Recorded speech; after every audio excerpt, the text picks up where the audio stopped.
It was probably about 1998 or 2000.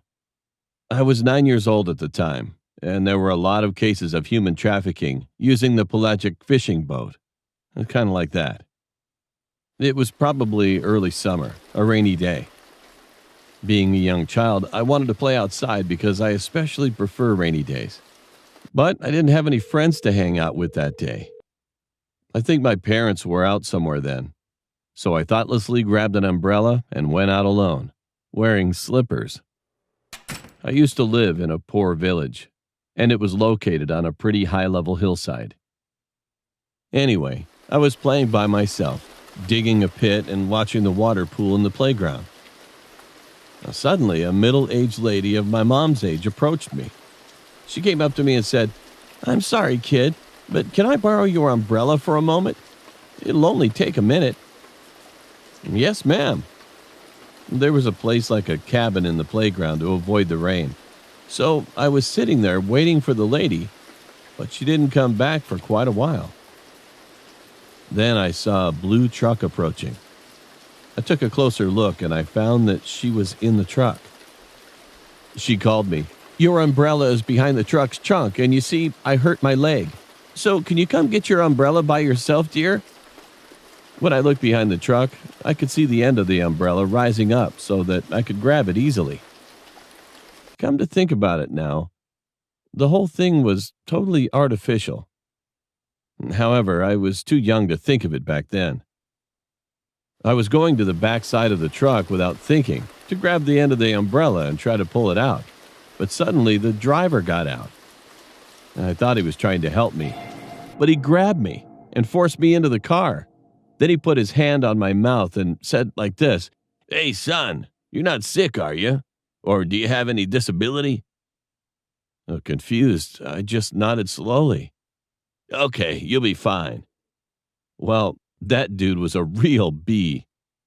He was talking to himself like that, and the lady next to him smiled and told him, "Wow, we finally made it today, babe. I want you to buy me a wallet." Now that I think about it, I think they were lovers or a couple or something. Not long after, there was a checkpoint ahead. I was crying loudly at the time, and luckily, the police seemed to look at us, and the guy and the lady must have both noticed it. They suddenly made a U-turn with the car at 90 degrees abruptly. Soon, I could smell burning wheels as I heard the sound of a gunshot. I could hear the police radio, and it was raining cats and dogs, and furthermore, the serious criminals are next to me. It was insane. I was just trembling with fear. When the car had stopped, I saw two policemen coming towards us.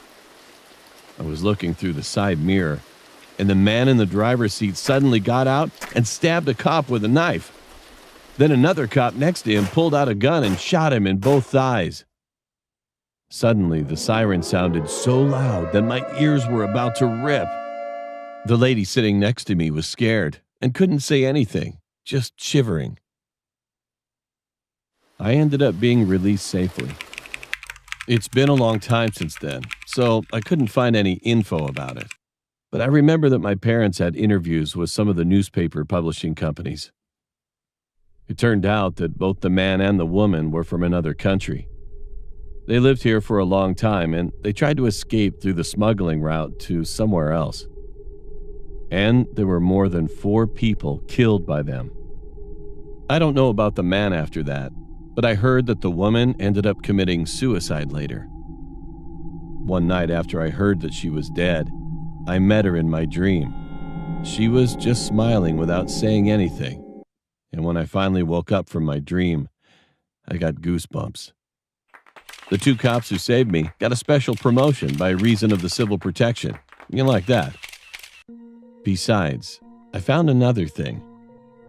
When I was in the car that day, it smelled a little bloody, so I thought maybe it was because the guy was bleeding. But that wasn't it. There was someone's wrist in the man's pants. It turned out that their first murder was a complete success.